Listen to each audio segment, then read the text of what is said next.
Para conocer más a detalle estos lineamientos, saludo con mucho gusto al ex consejero electoral Eduardo Juchín. Buenas noches y muchas gracias por estar con nosotros aquí en Informativo 14. Buenas noches, Claudia. Me da mucho gusto saludarla. Bueno, en principio, ¿qué fue lo que aprobó el Instituto Nacional Electoral en cuanto a estos lineamientos para regular las acciones de quienes aspiren a el 2024? Creo que es importante, Claudia, tener presente que, como decía la consejera Zavala, este es pues es una serie de actos que no están previstas en ninguna ley. Por tanto, no están reguladas y en consecuencia no violan tampoco ninguna ley ni la Constitución. El problema es que como es algo inédito, las autoridades electorales no podían quedarse con los brazos cruzados y es por eso que el Tribunal Electoral del Poder Judicial de la Federación le ordenó al Instituto Nacional Electoral elaborar estos lineamientos para que pues esto que es algo inédito, que es algo sin precedente, pues pudiera discurrir en carriles, digamos, con un relativo orden y no sea algo semejante a la ley de la selva. Y esto es lo que anoche aprobó el Instituto Nacional Electoral en acatamiento a la disposición, a la resolución del Tribunal Electoral.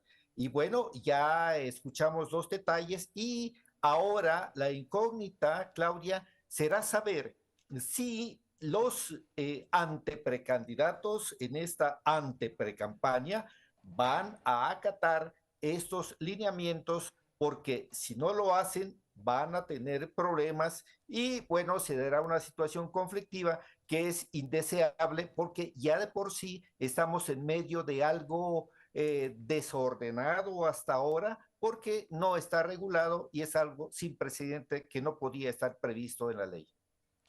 Ahora, dentro de estos lineamientos que se marcaron en la discusión de esta noche, de la noche antes de este jueves, se habla acerca justamente del tema de los anuncios públicos de estos espectaculares que han causado gran polémica para que se retiren si tiene que ver una cuestión proselitista. Pero bueno, ahí cómo considerarías, Eduardo, el tema de los criterios justamente para considerarse proselitista si vemos que hay varios casos en donde no se demuestran justamente dentro de una campaña tal cual, sino con algunos otros puntos como editoriales, revistas, etcétera, ¿no? ¿Cómo podría darse esta cuestión en particular acerca de los espectaculares que pues ha sido bastante tema de debate?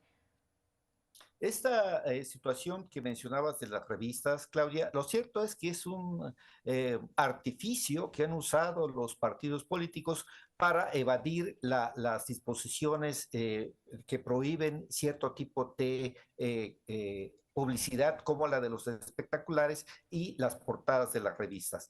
En este caso, el Instituto Nacional Electoral tendrá que estudiar caso por caso y desde luego tiene las atribuciones de ordenar el retiro de la publicidad que considere que es violatoria de la equidad, sobre todo en la contienda electoral. Ahora bien, Claudia, yo veo, y lo señalaba hoy en mi columna del Heraldo de México, que tenemos un problema que se va a presentar sobre todo a partir del inicio del proceso electoral.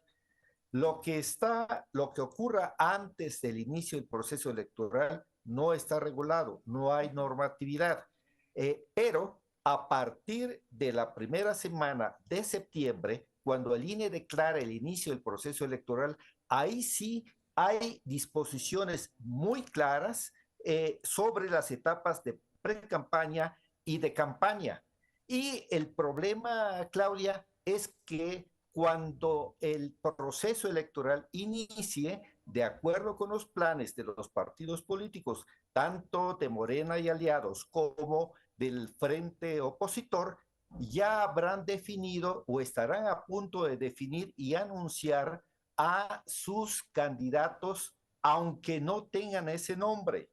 En ese momento ya caen dentro de la normatividad ahí sí establecida Y bueno, vamos a tener un problema que yo creo que tendría que haber un diálogo muy abierto entre las autoridades y los partidos políticos, porque de otra suerte podríamos estar inmersos en una situación caótica a pesar de los lineamientos que fueron aprobados la noche de ayer. Y mientras tanto, hablando de esta etapa que está marcada antes de septiembre, ¿cómo ves los lineamientos? ¿Son suficientes para este periodo en el que estamos o quedaron algunas cosas pendientes que tendrían que tener ahí una observancia para que se puedan regular? Estos lineamientos tienen un cierto contenido contra natura, pero no hay de otra.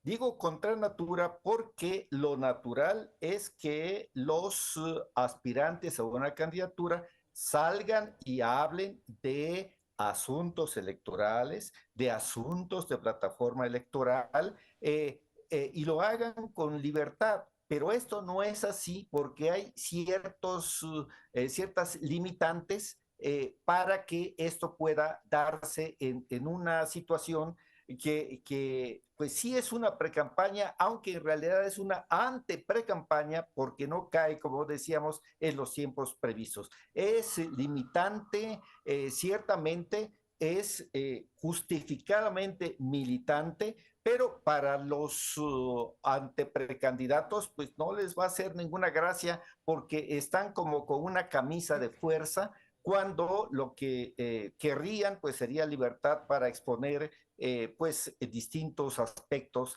que no están previstos y hacer la propaganda de una manera abierta. En fin, es una situación sin precedente, pero en todo caso los anteprecandidatos deben acatar esos lineamientos porque de otra suerte tendríamos problemas de todo tipo. Bueno, y finalmente ya para concluir, ¿qué es lo que estaría pasando en el caso de Xóchitl Gálvez y Santiago Krill? ¿Consideras que tendrían que separarse de sus cargos, como vamos en este proceso de miras a que a que pudieran ser los aspirantes de la oposición para el proceso?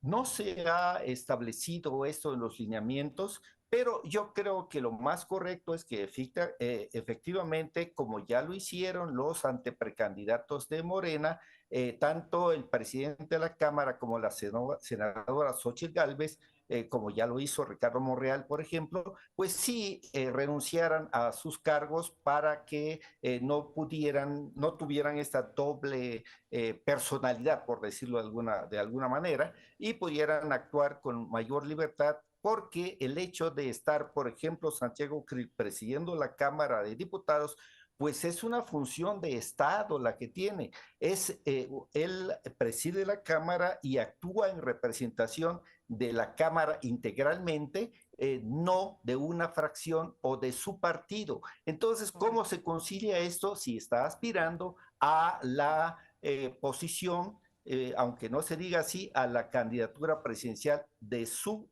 grupo partidario, es decir, del PAN y de sus aliados? Sí es una situación compleja, lo mejor sería efectivamente que renuncien y si no se les exige, de todos modos, convendría que lo hicieran. Pues muchísimas gracias por esta entrevista sobre este tema, por supuesto que seguirá dando mucho de qué hablar. Gracias por estar con nosotros esta noche en Informativo 14. Encantado, Claudia. Buenas noches. Bueno.